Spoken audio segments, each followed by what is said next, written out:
Om Ajnanatimirandhasya Jnananjanishalaakaya Chakshurunmilitam Yena Tasmai Shri Gurave Namaha. Nama Om Vishnupadaya Krishna Presthaya Bhutale Srimate Bhaktivedanta Swaminiti Namine. Namaste Saraswate Deve Gauravani Pracharine Nirvishesha Shunyavadi Paschatya Deshatarine. Jaya Shri Krishna Chaitanya Prabhu Nityananda Shri Advaita Gadadhara Srivasadi Gaura Bhakta Vrinda. Hare Krishna Krishna Krishna Hare Hare Hare Rama Rama Rama Hare Hare. Om Namo Bhagavate Vasudevaya. Narayanam Namaskritya Naram Chaiva Narottamam Devim Saraswatim Vyasam Tato Jayam Mudirayet. In this session, we'll be discussing from the 5th and 6th verses of the 16th chapter of the first canto of Srimad Bhagavatam. The 5th verse is as follows. Shaunaka Vacha Kasya Hetor Nijagraha Kalim Digvijaye Nripaha Nrideva Chinha Drik Shudra Kosau Gam Yah Padahanat Tat Kathyatam Mahabhaga Yadi Krishna Kathashrayam.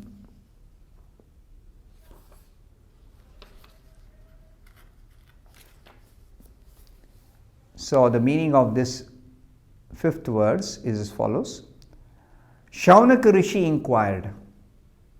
Now Suta Goswami is describing to the sages of Naimisharanya headed by Shaunaka Rishi. So Shaunaka Rishi is inquiring after he heard that Parikshit Maharaj came across a low class person beating a cow and a bull. So Shaunaka Rishi's inquiry is very pertinent here. Shaunaka Rishi inquired, why did Maharaj Parikshit simply punish him, since he was the lowest of the Shudras, having dressed as a king and having struck a cow on the leg? Please describe all these incidents if they relate to the topics of Lord Krishna. So the sages of Naimisharanya, they are very eager to hear topics connected with Krishna. In the beginning itself, they ask 6 questions related to Krishna. Yat krita Krishna samprashno yena atma suprasidati. So these questions pertaining to Krishna are completely satisfying to the soul, to the real self. Therefore, such questions are very, very important. And answers to such questions can solve all problems, can bring about peace and prosperity in the entire world. It can purify the heart of the conditioned souls. It brings in all auspiciousness. It brings in enlightenment. So therefore, it's so important to discuss these topics. Now in the purport, Srila Prabhupada says, Shaunaka and the rishis were astonished to hear that the pious Maharaj Parikshit simply punished the culprit and did not kill him. See, the sages of Naimisharanya, they were expecting Parikshit as the Mahabhagavata, as the ideal king, ideal emperor, ideal ruler, that he will never tolerate even a little harm done to a cow. So, why did Parikshit not kill the fellow immediately? Instead, you are describing Parikshit Maharaj just punished him, spared his life. So they were completely astonished to hear Parikshit did not kill him. So Srila Prabhupada further says, this suggests that a pious king like Maharaj Parikshit should have at once killed an offender who wanted to cheat the public by dressing like a king and at the same time daring to insult the purest of animals, a cow. In general, a conditioned soul is inclined to cheat, but this kind of cheating, dressing like a king, while actually behaving as the lowest class person is real big cheating. Big cheating. His action suggests that he is a very low class fellow, but externally he appears to be dressed like a king. So this cheating has to be at once stopped. And how can it be stopped? Simply kill the fellow on the spot. No mercy, no relief for him, no pardon, no excuse, not at all. So Srila Prabhupada says, the rishis in those days, headed by Shaunaka, however, could not even imagine that in the advanced days of the age of Kali, the lowest of the Shudras will be elected as administrators. Then there was one person, Parikshit's time. But now there are so many people like the Kali Purusha, and they are the lowest among men in the society, but they are elected as administrators, playing the role of the king. And such people will open organized slaughterhouses for killing cows, mass killing. They could not even imagine that Kali Yuga, as time progresses, will become so degraded. Then one person was just beating a cow and a bull. Just beating, mind you. That itself, the Rishi's reaction was, he should have immediately killed. Then what is a punishment for somebody who opens a slaughterhouse and mass killing of cows? Helplessly, these innocent, pure animals are being killed by the thousands of, tens of thousands of lakhs, millions, especially in America. So, because the scriptures say a cow killer is punished by Yamaraj to be sent to hell for punishment for as many years as there are hair on the body of the cow. You can imagine how severe the punishment is if he escapes punishment before he dies. After death, punishment is awaiting those who escape punishment before they die. Suitable punishment. So, this cow killing is the greatest sin. Greatest sin.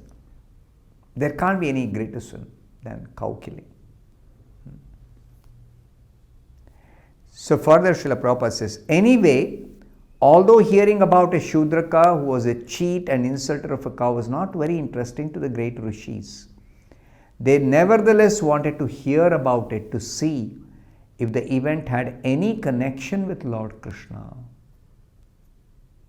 See, they are interested in hearing all topics connected with Krishna.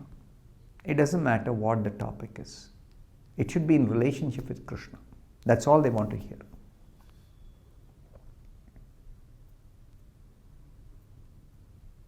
So, Prabhupada says the characteristic of Bhagavatam is there are so many topics about sociology, politics, economics, cultural affairs, but all of them are in relation with Krishna. Therefore, all of them are worth hearing. Because Krishna is the purifying agent in all these matters. Everything in this material world in relationship with the three gunas is actually impure. But when dovetailed with Krishna, everything becomes purified. That's the principle of the Bhagavatam. The 6th verse,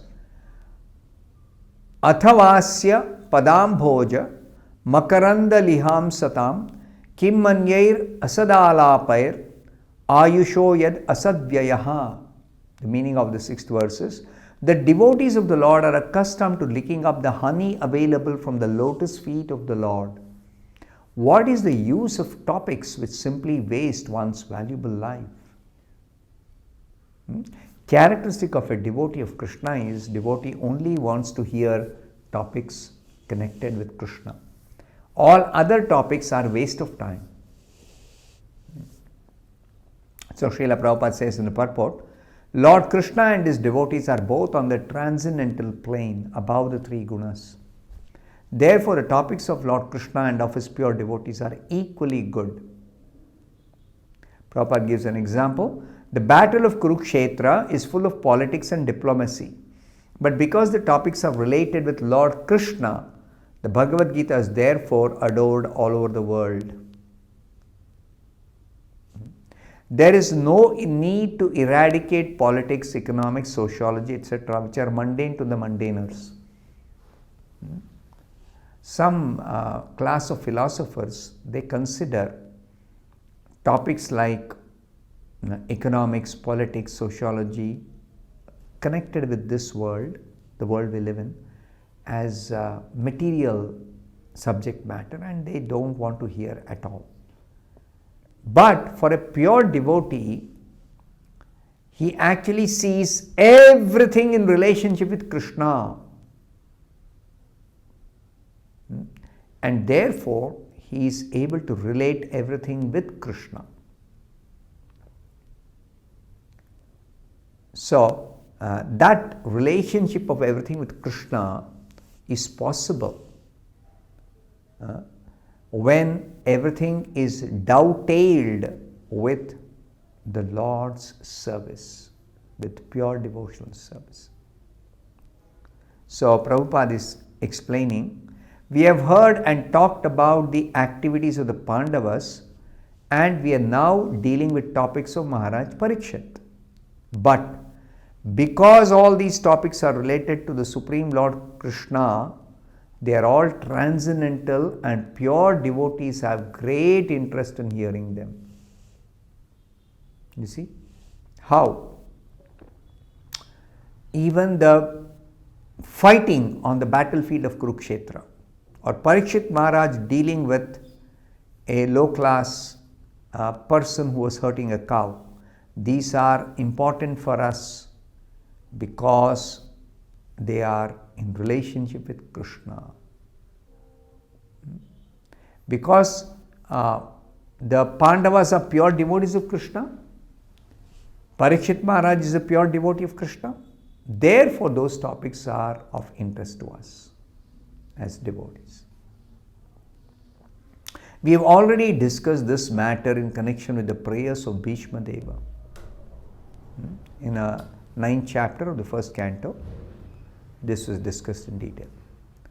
Our duration of life is not very long, and there is no certainty of when we shall be ordered to leave everything for the next stage. Of course, we don't die as spirit soul, but we have to quit this body at a certain time when ordered to do so. There is a certain lifespan we can live in this body, and we exactly do not know how many years we are going to live. It is our duty to see that not a moment of our life is wasted in topics which are not related with Krishna.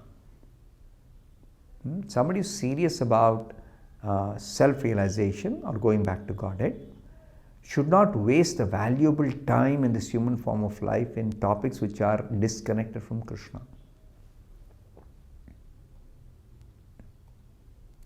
Now, Srila Prabhupada explains what is this licking up the honey available at the lotus feet of the Lord. So Prabhupada says, the spiritual planet Goloka Vrindavana, the eternal abode of Krishna, is shaped like the whole of a lotus flower. Even when the Lord descends to any of the mundane planets, any of the planets in this material world, he does so by manifesting his own abode as it is. Krishna's abode comes down with him when he comes. His feet remain always on the same big whole of the lotus flower. and his feet are also as beautiful as the lotus flower. Therefore, it is said Lord Krishna has lotus feet. You would have heard this many times. Krishna's feet are described as lotus feet because his feet are always resting on the lotus flower.